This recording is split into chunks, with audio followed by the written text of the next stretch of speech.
ഹരേ കൃഷ്ണ. വൃന്ദാവനത്തിൽ പോവാൻ താല്പര്യമുള്ളവരാണോ നിങ്ങൾ?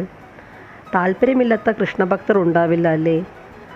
ആഗ്രഹിച്ചിട്ടും പോവാൻ സാധിക്കാത്തവരും ഉണ്ടാവും അല്ലേ? ഞാനും പോയിട്ടില്ല കേട്ടോ. ഒരുപാട് ആഗ്രഹമുണ്ട് എനിക്കും പോവാൻ. പക്ഷേ ഇതുവരെ ഭഗവാൻ വിളിച്ചിട്ടില്ല. എന്നെങ്കിലും ഒരിക്കൽ രാധാറാണി അനുഗ്രഹിക്കുമെന്ന് വിചാരിക്കുന്നു. ബസ്സോ വാഹനങ്ങളോ ഒന്നുമില്ലാതെ നമുക്കൊന്ന് പോയാലോ? എങ്കിൽ വരൂ, നമുക്കും പോവാം. ഇത് വീട്ടിൽ തന്നെ ഇരുന്ന് നമുക്ക് പോവാം കേട്ടോ. എങ്ങനെയെന്നല്ലേ പറയാം. ഒരു യാത്ര പോകണമെങ്കിൽ ധാരാളം കാര്യങ്ങൾ ഒരുക്കണമല്ലേ?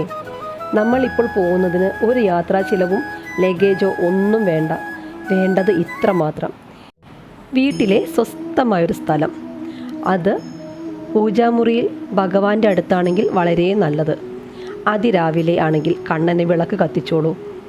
പക്ഷേ അന്തരീക്ഷം ശാന്തമായിരിക്കണം. എന്നാലേ സ്വസ്ഥമായി പോവാൻ പറ്റുകയുള്ളൂ. ഈ പോക്ക് വാഹനങ്ങളിലല്ല, പണച്ചിലവുമില്ല. ഇനി നിങ്ങൾക്ക് കംഫർട്ടായിട്ട് ഇരിക്കാൻ പറ്റുന്ന രീതിയിൽ ഇരിക്കുക. കാലുവേദന മുട്ടുവേദനയൊക്കെ ഉള്ളവരാണെങ്കിൽ കസേരയിലിരുന്നോളൂ. തറയിലിരിക്കാൻ കഴിയുമെങ്കിൽ ഒരു മാറ്റ് ഇട്ടിട്ട് ഭഗവാന് മുന്നിലിരിക്കുക. പക്ഷേ ഒരു ശബ്ദവും ഉണ്ടാവാൻ പാടില്ല കേട്ടോ. ഇനി കണ്ണടച്ചോളൂ. പറ്റുമെങ്കിൽ കൈ ചിന്മുദ്രയിൽ പിടിക്കുക. കുറച്ച് സമയം ശ്വാസത്തെ മാത്രം ശ്രദ്ധിക്കുക. മനസ്സ് ഏകാഗ്രമാക്കി വെക്കാനാണിത്. ശ്വാസം മാത്രം ശ്രദ്ധിച്ച് ബ്രീത്ത് ഇൻ ചെയ്യുക. പിന്നെ ഹോൾഡ് ചെയ്ത് ബ്രീത്ത് ഔട്ട് ചെയ്യുക.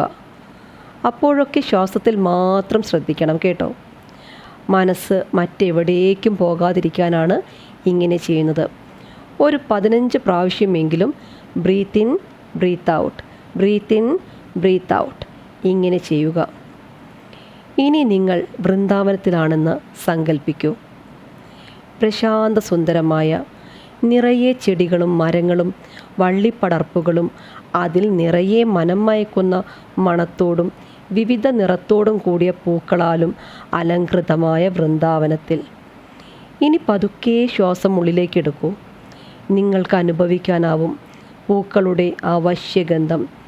ഇപ്പോൾ നിങ്ങൾക്ക് സമീപത്തായി താമരപ്പൂക്കൾ നിറഞ്ഞ അതിമനോഹരമായൊരു സരോവരം കാണാം. ആ സരോവരത്തിനരികെ നിന്ന് മാനുകളും മുയലുകളും ഒക്കെ വെള്ളം കുടിക്കുന്നു. വെള്ളം കുടിക്കുമ്പോൾ ഉണ്ടാകുന്ന ചെറിയ ഓളങ്ങളിൽ ആ തടാകത്തിലെ താമരപ്പൂക്കളും അതിൻ്റെ ഇലകളും ചെറുതായി ഇളകുന്നു. പതുക്കെ നിങ്ങൾ ചുറ്റും ഒന്ന് കണ്ണോടിച്ചു നോക്കൂ. അപ്പോൾ നിങ്ങൾക്ക് കാണാം പീലി വിടർത്തിയാടുന്ന മയിലുകളെയും മേഞ്ഞു നടക്കുന്ന പശുക്കളെയും. ആ സരോവരത്തിനരികെയുള്ള മരങ്ങൾ ശ്രദ്ധിക്കൂ. നിറയെ പഴുത്തു നിൽക്കുന്ന ഫലങ്ങൾ. അതിൻ്റെ ശാഖകൾ താഴേക്ക് താണു നിൽക്കുന്നു. വൃന്ദാവനേശ്വരൻ്റെ മുന്നിൽ വിനയത്തോടെ തലകുനിച്ച് നിൽക്കുകയാണോ എന്ന് തോന്നും ആ മരങ്ങൾ കണ്ടാൽ. ഒന്നുകൂടെ നിങ്ങൾ ചുറ്റും നോക്കുമ്പോൾ കാണാം ഗോപികമാർ. അവർ കളിക്കുന്നു, ചിരിക്കുന്നു, ഊഞ്ഞാലാടുന്നു. ചിലർ കണ്ണന് പൂക്കൾ പറിച്ച് മാല കോർക്കുന്നു. കണ്ണന് വനമാലകളോട് വളരെ ഇഷ്ടമാണല്ലോ. മറ്റു ചില ഗോപികമാർ പൂക്കൾ പറിക്കുന്ന തിരക്കിലാണ്. മറ്റു ചിലരുടെ കയ്യിൽ കണ്ണന് ഏറ്റവും ഇഷ്ടമുള്ള മധുരപലഹാരങ്ങളുണ്ട്. എല്ലാവരുടെയും മുഖങ്ങളിൽ വളരെ സന്തോഷമാണ്. ഇനി ഒന്ന് ചെവി ഓർക്കൂ. ഇപ്പോൾ ആർപ്പും വിളിയും കേൾക്കുന്നുണ്ടോ? നിങ്ങൾ കുറച്ച് മുന്നോട്ടേക്ക് പോയി യമുനയിലേക്ക് നോക്കൂ. പൂക്കളെ കൊണ്ട് അലങ്കരിച്ച ഒരു തോണി കാണുന്നില്ലേ? അതിൽ വേറെയും ഗോപികമാർ വരികയാണ് കണ്ണനോടൊത്ത് കേളികളാടാൻ. ഇനി ഒന്നുകൂടെ ചെവി ഓർത്തു നോക്കൂ. കേൾക്കുന്നില്ലേ ആ വേണുഗാനം? അതെ, കണ്ണൻ്റെ വേണുഗാനം. നോക്കൂ, അത് കേട്ടതും വേണുഗാനം കേട്ട ദിക്കിലേക്ക് സന്തോഷത്തോടെ ഗോപികമാർ ഓടുന്നു കണ്ണൻ്റെ അരികിലേക്ക്. അവരെല്ലാവരും സന്തോഷത്തിലാണ്, മതി മറന്നിരിക്കുകയാണ്. അതെ, ലോകത്തെ മുഴുവൻ മയക്കുന്നവനായ ശ്രീകൃഷ്ണൻ്റെ പുല്ലാങ്കുഴൽ നാദമാണ് നിങ്ങളും കേട്ടത്. നിങ്ങളും അവരുടെ കൂടെ പോകൂ. കാണാം വൃന്ദാവനേശ്വരനെ നിങ്ങൾക്കും. ആ കാർമേക വർണ്ണനെ ഇരുണ്ട നിറമുള്ള കൈകാലുകളിൽ തിളങ്ങുന്ന സ്വർണ്ണാഭരണങ്ങളും സ്വർണ്ണ നിറമുള്ള വസ്ത്രം, കഴുത്തിൽ സ്വർണ്ണമാലകളും മുത്തുമാലകളും, കാതിൽ മകരമത്സ്യത്തിൻ്റെ ആകൃതിയുള്ള കുണ്ടലങ്ങൾ. ഗോപികമാരെ കണ്ടപ്പോൾ കണ്ണൻ അവരെ മയക്കുവാൻ എന്ന വണ്ണം കുറച്ചുകൂടെ ഈണത്തിൽ വേണുഗാനം പൊഴിച്ചു. അപ്പോൾ കണ്ണൻ്റെ കാതിലെ കുണ്ടലങ്ങൾ ഇളകി. ആ മകരകുണ്ടലങ്ങളിൽ ഇളം വെയിൽ തട്ടുമ്പോൾ ഉണ്ടാവുന്ന ദീപപ്രഭയിൽ ഇന്ദ്രനീല നിറമുള്ള കണ്ണൻ്റെ മുഖം കണ്ണാടി പോലെ വിളങ്ങി. കുറച്ചുകൂടെ അടുത്തുപോയി നോക്കൂ.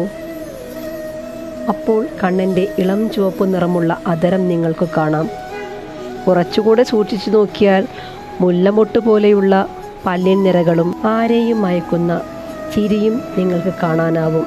ഗോപികമാരുടെ കുശലാന്വേഷണത്തിനൊടുവിൽ എല്ലാവരെയും ആനന്ദത്തിൽ ആറാടിപ്പിക്കാൻ എന്ന വണ്ണം അതിമനോഹരമായി രത്നങ്ങൾ പതിച്ച വളകൾ അണിഞ്ഞ കൈകളെ കൊണ്ട് ഓടക്കുഴലെടുത്ത് ചുണ്ടിനോട് ചേർത്ത് വെച്ച് ഈ ലോകത്തെ ആകമാനം കുളിർപ്പിക്കുന്ന നാദവിസ്മയം തീർത്തു.